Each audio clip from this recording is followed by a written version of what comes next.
Hello friends, ഞാൻ ഇന്നൊരു 1 kg weight വരുന്ന ടോൾ കേക്കിൻ്റെ ഐസിങ് ആൻഡ് ഡിസൈനിങ് വീഡിയോ ആയിട്ടാണ് വന്നിട്ടുള്ളത്. ബട്ടർ സ്കോച്ച് ഫ്ലേവറിൽ ചെയ്ത ഒരു ബേബി ഷവർ തീം കേക്കാണിത്. 1 kg ടോൾ കേക്ക് ആയതിനാൽ 2 6 ഇഞ്ച് പാനുകളിൽ ബാറ്റർ ഒഴിച്ചാണ് ഞാൻ കേക്ക് ബേക്ക് ചെയ്തെടുത്തിട്ടുള്ളത്. 2 കേക്കിൽ നിന്നും ടോട്ടൽ 6 ലെയറാണ് എനിക്ക് കിട്ടിയിട്ടുള്ളത്. അപ്പോൾ നമുക്ക് ഒട്ടും വൈകാതെ തന്നെ വീഡിയോയിലോട്ട് പോയാലോ.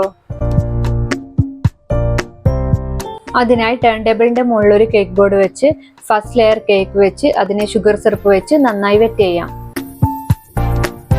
അതിനുശേഷം ലെയറിലായി ക്രീം അപ്ലൈ ചെയ്യാം.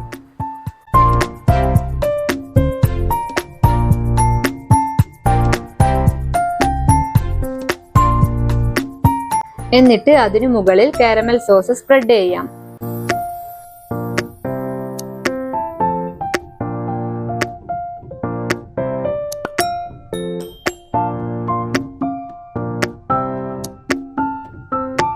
അതിനുശേഷം അതിന് മുകളിൽ പ്രലൈനും ഫിൽ ചെയ്യാം. ഇനി സെക്കൻഡ് ലെയർ കേക്ക് വെക്കാം.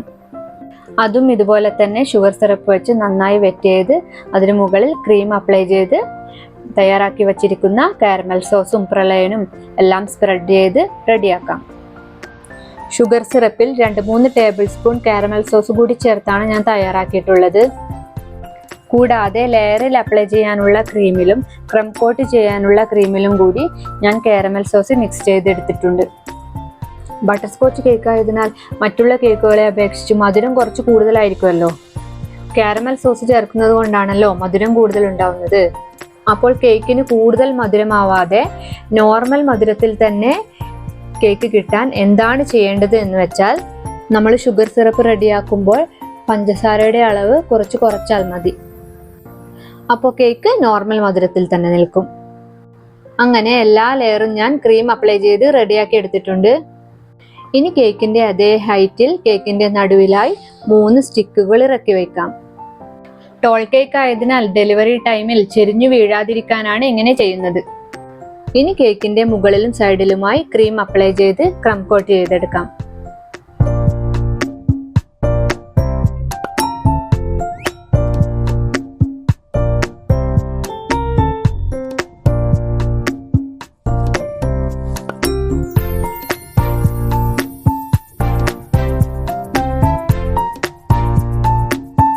ക്രം കോട്ട് ചെയ്തെടുത്ത കേക്ക് തണുക്കാനായി 10 മിനിറ്റ് ഫ്രിഡ്ജിലേക്ക് മാറ്റി വയ്ക്കാം.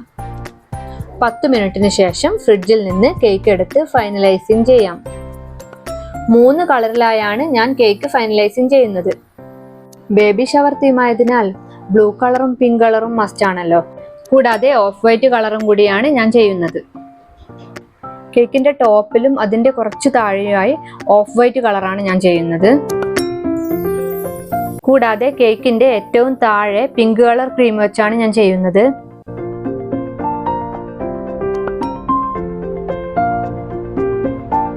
അതിനു മുകളിലായി ബ്ലൂ കളർ ക്രീമും.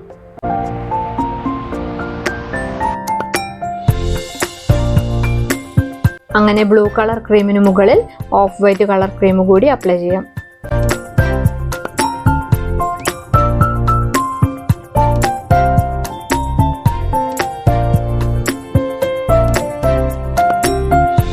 എന്നിട്ട് ഒരു സ്ക്രാപ്പർ ഉപയോഗിച്ച് കേക്കിനെ ഫൈനലൈസിങ് ചെയ്ത് ഫിനിഷ് ചെയ്തെടുക്കാം.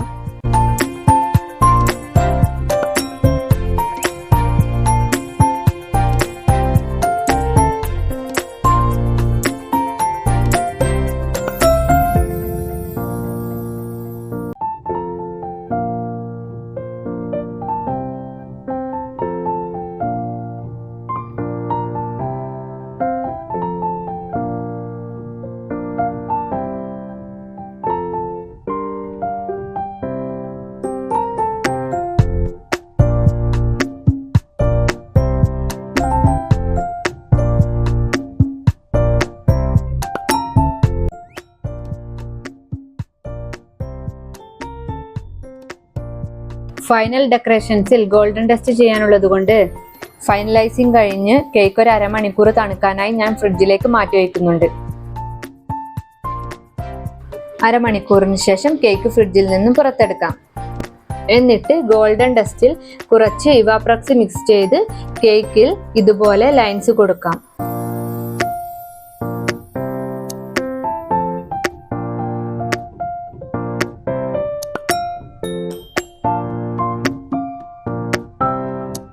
അതിനുശേഷം കുറച്ച് ഫോണ്ടന്റ് ഡെക്കറേഷൻസ് വയ്ക്കാം. എന്നിട്ട് കേക്കിന്റെ ടോപ്പിലായി ബ്ലൂ കളറിൽ റെഡിയാക്കി വെച്ചിട്ടുള്ള ഒരു ടൈ വയ്ക്കാം.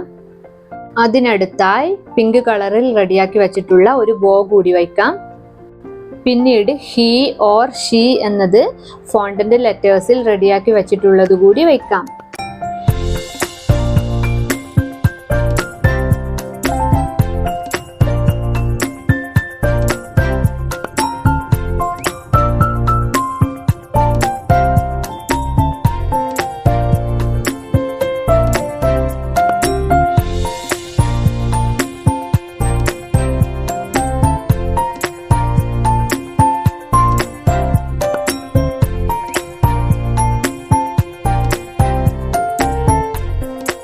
അതിനു താഴെ ഫോണ്ടന്റ് കൊണ്ടുണ്ടാക്കിയ ഒരു ക്വസ്റ്റ്യൻ മാർക്ക് കൂടി വെക്കാം. എന്നിട്ട് ബാക്കിയുള്ള സ്ഥലങ്ങളിൽ കുറച്ച് ഡെക്കറേഷൻസ് കൂടി വെച്ച് കേക്ക് റെഡിയാക്കി എടുക്കാം.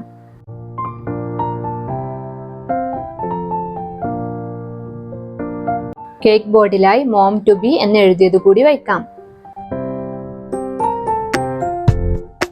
കൂടാതെ കേക്കിന്റെ സൈഡിലായി വയ്ക്കാനായി ഞാൻ കുറച്ച് ഫോണ്ടന്റ് സ്റ്റാർസ് കൂടി റെഡിയാക്കി വെച്ചിട്ടുണ്ടായിരുന്നു, അതുകൂടി വയ്ക്കാം.